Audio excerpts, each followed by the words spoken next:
जी तो प्यारे दोस्तों, मैं हूँ आपकी होस्ट कैप्टन सारा और आपको आपके पसंदीदा प्रोग्राम सच दोस्त में खुशामदीद कहते हूँ।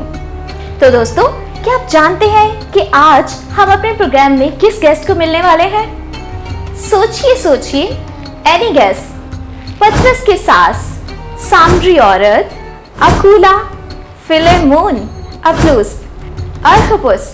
तो अब मैं चाहती हूँ कि आपको मजीद इंतजार करवाए बगैर बता ही देती हूँ कि आज हम अपने प्रोग्राम में किस गेस्ट से मिलने वाले हैं। जी हाँ, तो आज हम मिलने वाले हैं जकई से। तो आइए मजीद इंतजार किए बगैर अपने नए मेहमान को अपने प्रोग्राम में वेलकम करते हैं। जकई, मैं आपको सच उस प्रोग्राम में खुशामदीद कहती हूँ। आपसे मिलकर बेहद खुशी हुई। शुक्रिया कैप्टन, मुझे भी आपसे मिलकर बेहद खुशी हुई कि मैं मुझसे की मोहब्बत की वजह से इस सच्चे दोस्त प्रोग्राम में आ सका। सो तो है जनाब, हम भी ये चाहते हैं कि हम आपकी कहानी आपकी जुबानी सुने। जी जरूर। तो जैसा कि आप सब जानते हैं कि मेरा नाम जकई है, जिसका मतलब है खालिस। तो जकई, हमें ये बताएं कि आप कहाँ रहते थे और काम क्या करते थे? कैप्टन, मैं यरू में रहता था और काम की बात की जाए तो मैं महसूल लेने वालों का सरदार था और लोगों से महसूल यानी टैक्स लिया करता था। फिर तो आप काफी अमीर आदमी होंगे। जी कैप्टन, सब लोग जो रोमी हुकूमत के लिए टैक्स वसूल करते थे वो बहुत ही अमीर होते थे। रोमी हुकूमत के लिए? लेकिन आप तो यहूदी थे ना? और जहाँ तक मैं जानती हूँ, यहूदी रोमी हुकूमत को पसंद नहीं करते थे। जी बिल्कुल दुरुस्त फरमा रही हैं आप। दरअसल कैप्टन, रोमी हुक्मरान महसूल की वसूली ठेके पर देते थे। ऐसे में जो मुकामी लोग अच्छी जिंदगी गुजारने के लिए रोमी हुकूमत के लिए ये काम किया करते थे, जिनमें मैं भी शामिल था। जी दोस्तों, जैसा कि आप जानते हैं कि मुकद्दस मत्ती रसूल भी यीशु मसीह से मिलने से पहले महसूल लेने वाले थे। मैं जानती हूँ जकई कि महसूल लेने वाले के मुआशरे में पसंद नहीं किया जाता। ऐसा क्यों? दरअसल कैप्टन, यहूदी रोमी हुकूमत के जुल्मों से तंग थे। ऐसे में जो मकामी लोग यहूदी लोगों से महसूल लेते थे वो रोमियों के मुताबिक ज़्यादा पैसे लेते थे। इसी वजह से तमाम यहूदी उनसे नफरत करते और उन्हें माशरे का गद्दार भी कहते थे। ये तो बहुत बुरा है। तो क्या सबका रवैया आपके साथ भी ऐसा ही था? कैप्टन, मैं तो यरू में महसूल लेने वालों का सरदार था। मेरे आसपास के लोग मुझसे नफरत करते और मुझे हकारत की निगाह से देखते, यहाँ तक कि वो मुझे गुनहगार कहते और मलामत का निशाना भी बनाते। ऐसे माहौल में रहना जहाँ हर कोई आपसे नफरत करता हो आसान नहीं होता। तो आप कैसा महसूस करते थे? कैप्टन, मेरे पास माल और दौलत तो बहुत था, लेकिन फिर भी मैं अकेला था और अक्सर मायूस और परेशान रहता था। अक्सर महसूस करता था कि शायद खुदा भी मुझसे नफरत करता है और वो भी मुझे दूसरों की तरह हकारत की निगाह से देखता है। अच्छा।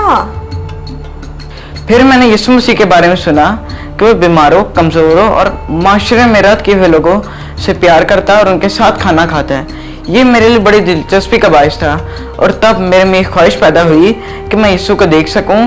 जकई, आपने यीशु मसीह को देखने का ही क्यों सोचा? आप उनसे सीधा जाकर मिल भी तो सकते थे। कैप्टन, मेरे अंदर ये भी खौफ था कि कहीं मसीह की शफकत की अफवाहें कहीं झूठी तो नहीं। इसलिए मैंने सोचा कि पहले देखूंगा कि ये सब बातें सच हैं और अगर ये बातें सच हुई तो तब ही मिलूंगा। और मैं यीशु का यरू में आने का इंतजार करने लगा। आखिरकार वो दिन आ ही गया जिसका मैं कब से इंतजार कर रहा था। यीशु मसीह यरू में आ ही गए। वो यरीहो में दाखिल होकर जा रहा था और देखो, जक्काई नाम एक आदमी था जो महसूल लेने वालों का सरदार और दौलतमंद था। वो यीशु को देखने की कोशिश करता था कि कौन सा है, लेकिन भीड़ के सबब से देख न सकता था, इसलिए कि उसका कद छोटा था। बस उसे देखने के लिए आगे दौड़कर एक गूलर के पेड़ पर चढ़ गया, क्योंकि वो उसी राह से जाने को था। जब यीशु उस जगह पहुंचा तो ऊपर निगाह करके उससे कहा, ए जक्काई, जल्द उतर आ, क्योंकि आज मुझे तेरे घर रहना जरूर है। वो जल्द उतरकर उसको खुशी से अपने घर ले गया। जब लोगों ने ये देखा तो सब बुड़बुड़ाकर कहने लगे कि वो तो एक गुनहगार शख्स के यहाँ जा उतरा। और जक्काई ने खड़े होकर खुदावंद से कहा, ए खुदावंद, देख, मैं अपना आधा माल गरीबों को देता हूं, और अगर किसी का कुछ नाहक ले लिया है तो उसको चौगुना अदा करता हूं। यीशु ने उससे कहा, आज इस घर में निजात आई है, इसलिए कि ये भी अब्राहम का बेटा है, क्योंकि इब्ने आदम खोए हुओं को ढूंढने और निजात देने आया है।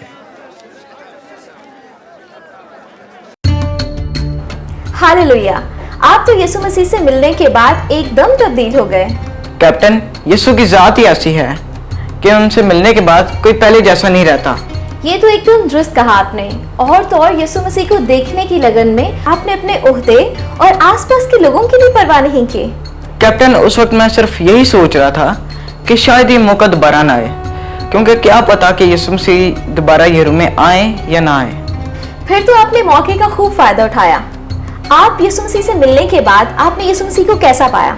कैप्टन, यीशु से मिलने के बाद मेरा खौफ खत्म हो गया और मैं जान गया कि खुदा की नजर तो हमेशा मुझ पर थी और वो मुझे जानता और मुझसे प्यार करता है, और मसीहा मुझे ढूंढने वहां आ गया और वो जानता था मैं कहाँ हूँ। जैसे 142वीं ज़बूर की 3री आयत में लिखा है, जब मुझ में मेरी जान निढाल थी तू मेरी राह से वाकिफ था। आमीन। कितनी खूबसूरत आयत है। बेशक खुदा हमारे हालात, हमारी सोच, हमारी फिक्रों को जानता है। बेशक। और कैप्टन, यीशु मसीह ने मुझे सबके सामने बाप इब्राहिम का बेटा भी कहा। क्या मतलब ज़कई? ये तो हर यहूदी का ईमान है कि वो बाप इब्राहिम का बेटा है। तो क्या आप ईमान नहीं रखते थे? कैप्टन, जब आपके आसपास के लोग आपसे नफरत करें और आपको गुनहगार कहें तो आपको भी अपनी पहचान पे शक होने लगेगा। मेरे साथ भी कुछ ऐसा था।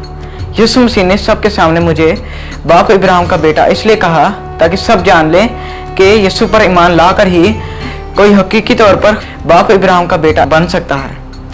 ये तो खूब कहा आपने ज़कई। मैं जानती हूँ कि आपने अपनी तौबा का अमली सबूत दिया और अपना आधा माल गरीबों में दे दिया। लेकिन मुझे एक बात बताएं, आपने ऐसा क्यों कहा कि मैंने जिसका नाहक माल खाया है मैं उसे 4 गुना तक वापस करूंगा? कैप्टन, यहूदी शरीयत के मुताबिक अगर कोई किसी का माल धोखे से ले ले और जब वापस करे 4 गुना ज्यादा रकम माफी के तौर पर अदा करे। ओह अच्छा, तो ऐसी बात है।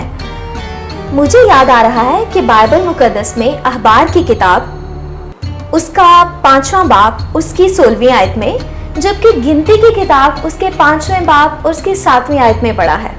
बहुत खूब कैप्टन, आप तो काफी ज़हीन हैं।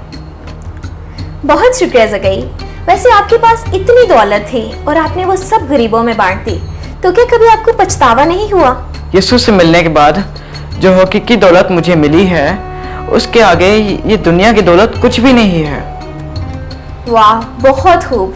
तो मैं चाहती हूँ कि आप हमारे देखने वाले नाज़रीन को कोई पैगाम दें। जी जी कैप्टन, क्यों नहीं। तो दोस्तों, जिसकी मुलाकात यीशु मसीह से हो जाती है वो पहले जैसा नहीं रहता। वो कितना ही आम या बेवजूद क्यों ना हो, यीशु से मिलने के बाद खास हो ही जाता है। इसलिए आप भी अपनी ज़िंदगी में यीशु मसीह को शामिल कर लें और फिर देखें कि वो कैसे अजीब काम करने की कुव्वत रखता है। मोहतरम ज़कई, मैं आपके शुक्रगुजार हूँ कि आप हमारे प्रोग्राम में आए, हमें वक्त दिया और इतनी खूबसूरत आयात और बातें शेयर की। कैप्टन, ईमानदारों को तो काम ही है कि वो जहाँ भी जाएं दूसरों के लिए बाबरकत हों। अपना ख्याल रखिएगा। खुदा हाफिज। खुदा हाफिज। जी तो प्यारे दोस्तों, मैं सच में आज बहुत खुश हूँ कि हम बाइबल मुकद्दस के एक और किरदार ज़कई से मिल सके और उनके बारे में जान सके। दोस्तों, मैं आपको मजीद ये बताना चाहती हूँ कि ज़कई का जिक्र बाइबल मुकद्दस में 3 बार आया है और इन्हें निजात का फौरी सबूत देने वाला भी कहा जाता है।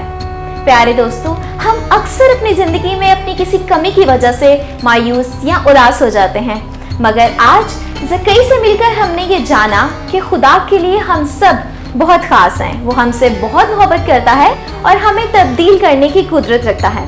तो दोस्तों, इसी के साथ अपनी होस्ट कैप्टन सारा को दीजिए इजाजत। फिर मिलते हैं एक और नए एपिसोड में एक और नए किरदार के साथ। तब तक के लिए खुदा हाफिज।